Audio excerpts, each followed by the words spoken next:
Hey, I'm Noah Fay, and welcome to Florida Focus, the latest show from Florida Family Voice. We are doing a series of videos where we are breaking down the amendments that you are going to see on your 2024 general election ballot. We've done 1, 2, and 3, and today is number 4. Joining me is Aaron DiPietro. Aaron, Amendment 4, this is one we've hammered on a lot. Yeah, because it's so dangerous, and we talked about it. So let's read the summary a little bit, and then we will break this down. So this isn't new for a lot of you guys who have been following us, but we will read this here. So it's the amendment to limit government interference with abortion. Man, that sounds good, doesn't it? It does. I mean, who doesn't want to limit government interference? Yeah, limit with our government lives? interference. Yeah. It's good marketing. Yeah. Here we go.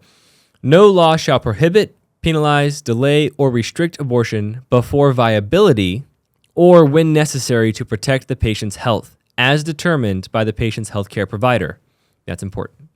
This amendment does not change the legislature's constitutional authority to require notification to a parent or guardian before a minor has an abortion.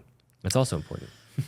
Let's tear this apart. I mean, and Yeah, on the start other line- amendments that said, let's break it down. I'm like, let's tear this apart because this. Let's this just is start with line 1. Shall not prohibit, penalize, delay, or restrict abortion before viability or when necessary to protect the patient's health, as determined by the patient's healthcare provider. There's so much in that. It's I don't know. Well, okay, I know where to start. Okay.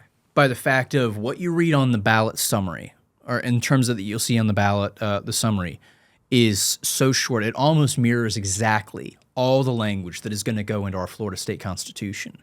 You know what that means? That means there are 0 definitions, 0 implementation guidelines, 0 nothing. So viability is not defined. Patient's health is not defined. Right, because Government if I'm interference. wrong, viability keeps changing. Correct. Well, viability, and there's a difference too between the public understanding of viability and the scientific community of viability, and both of them continue to change because viability is based on scientific technology and the ability to keep a child alive. Right. And we're advancing. Yeah. But even if we assume, let's give for the sake of the argument, let's assume viability was defined, which it's not. Let's put a number on it. 22 to 24 weeks, which is approximately what some scientists say that viability is. That's the general consistency. 22 to now. 24 weeks. But then there's the big word or. Yep. So shall not restrict abortion before viability or when necessary to protect the patient's health. Here's the deal. Patient's health is not defined either. Right. And when we look at the word health, when we look at court precedent in the past in terms of the term health, we're not just talking about a threat to a mother's life, which is already covered in Florida law. Which I think is what a lot of people think of. are thinking when it says, protect the patient's health. Yeah, they're we thinking don't want mom to die. Exactly. That's already protected under Florida law. But what this is saying, patient's health, and it was deceptively worded in such a way and it was not defined, that it could cover anything as simple as the basic side effects of a pregnancy, morning sickness, nausea. It could cover mental health issues too, anxiety or stress, or even financial issue, like financial stress. Those could be all counted as contributing toward a patient's health. And again, that opens the door to late-term abortion as well. Basically, for any you claim right. If you're more moderate, maybe you're okay with a 20-week abortion, but you're not okay with 36 weeks. Right, exactly. Or you're not okay all the way up to 40 weeks. And this amendment with that health exception, again, they don't define viability in the first place, but even if we assume that is defined, patient's health is not defined, which then opens the door to late-term abortions. But also, guess who defines determined what by patient's the health is? Patient's healthcare provider. When most people think of patient's healthcare provider, what do they think of? Doctors. They think of doctors. It's not defined though. Healthcare provider is not defined in this amendment, and that's intentional because under Florida law, the term healthcare practitioner includes many entities or many individuals that are not medically trained doctors. It could be like nurses. It could be physical therapists. It could be acupuncturists, mental health counselors. Right. Anyone who falls under that umbrella. It could potentially even include a receptionist at an abortion clinic, which would mean under this amendment, a healthcare provider could be the abortion. Well, it could be an abortion clinic receptionist who could be able to prescribe a late-term abortion based on a woman having a mental health concern all the way up until the 9th month of pregnancy, all the way up to the moment of birth here in the state of Florida. Right. They did a good job deceiving. Exactly. So again, people look and realize there are no definitions in this amendment. And when there are no definitions, there are no restrictions, no boundaries, no limits. I think a lot of people are confused on this last line too about the notification to parents if it's a minor. Yeah. extremely smooth and sly on that as well. No changes. Yeah, exactly. What they fail to say is, first of all, the amendment claims to respect parental notification, but they fail to inform you that parental consent is gutted. So there's a difference between, and this goes back to our discussions previously of the difference between a state law or state statute and a constitutional amendment. In our state constitution, the voters back in 2002 passed a constitutional amendment requiring parents to be notified or informed about their minor daughter getting an abortion. But the state legislature also, a few years back in 2021, passed a state law, not an amendment, a state law saying that parents must give consent before their minor daughters we have get two an different abortion. things Two different happening. things, parental notification and parental consent. So it's basically nixing Parental consent, which is the most but strongest. still reinforcing notification. The problem is parental notification has a lot of loopholes that can be easily abused because, again, you could technically notify a parent without the parent giving consent. You could leave a voicemail. You could send an email. You know, there's the bound. Well, of the what baffles me here is that notification is even a legit thing because the whole point is that as a parent, you are in charge of your child's health care. Right. Mm-hmm.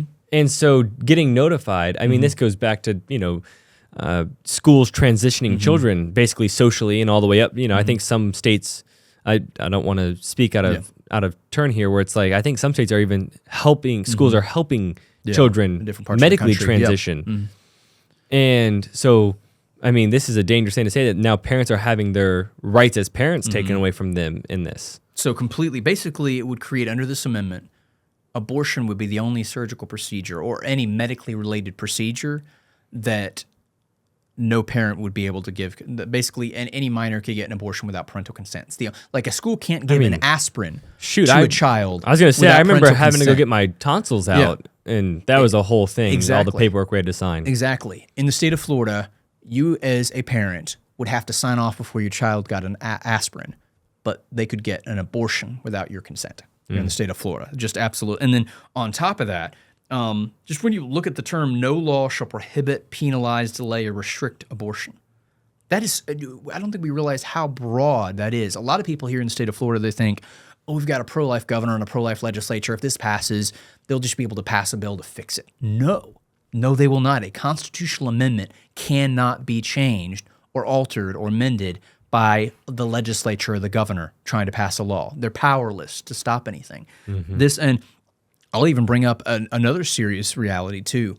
We're going to see taxpayer funding being pushed for with Florida taxpayer dollars to fund abortions, which was nixed. Which was nixed by the state legislature several years back. But here's the deal. So, and this is not a pie in the sky deal. This is actually something we have precedent for.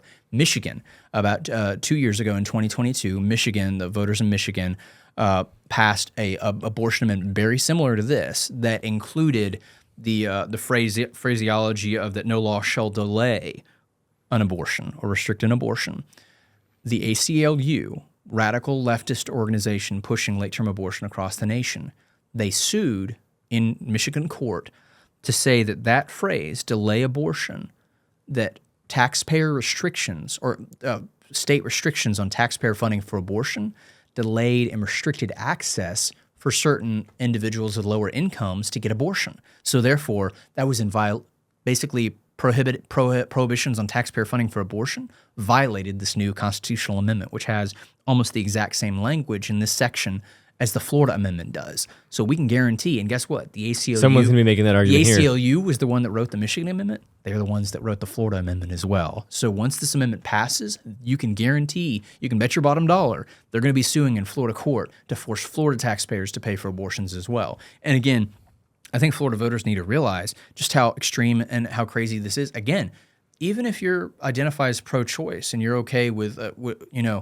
this goes well beyond that. That's why this is so extreme. Again, this will codify abortion up until the 9th month of pregnancy. It will eliminate doctors. The whole mantra of the pro-abortion movement has been trust your doctor, a woman and a doctor. A woman and her doctor. Well, guess what? Amendment 4 takes the doctor out of the picture, and it removes parental rights out of the picture as well, that minor children can be able to get abortions without their parental consent and protection, and taxpayers will be forced to foot the bill. I mean, what does this mean for the chemical abortion? Does that mean it's back Oh, it's back on full. It's back on full throttle. I mean, just complete. There's zero restrictions. No law shall prohibit, penalize, Which delay, obviously or all restrict the abortion. None. pharmaceutical companies that are Yeah. inclined to sell their Yeah. abortion pills and the abortion clinics No who are restrictions. Planned The governor Parenthood, and the legislature will not be able to do anything about this. There So will be no Walgreens could be protections. selling Yeah. over-the-counter Yeah. abortion pills Because- again, where because women are any law- dying and they're and again, women and health and safety, health and safety regulations to protect women's safety will be gutted. I mean, that's any minor law could be counted as delaying or restricting access to abortion could be struck down and will be struck down under this extremely radical and dangerous amendment. So it is so critical. If you get nothing else from any of the discussions or any of the videos we've had, and you want to vote completely the opposite, which I hope you wouldn't, but if you do, or if you don't pay attention to anything else, vote no on Amendment 4. This is the monumental moment in Florida's history, which will determine whether Florida becomes a state to where life is respected and cherished and protected, or whether we become the abortion destination state, not only for the Southeast, but potentially for the entire Caribbean region as well. It is that serious and that dangerous. Wow. So again, vote no on 4. Yep, vote and visit for more information, vote no on 4florida.com, vote no on 4, the number 4, florida.com. Yep. This is a critical issue, folks. Please research it and research this dangerous amendment and get the word out to all your friends and family. Thank you so much, and God bless. Thank you.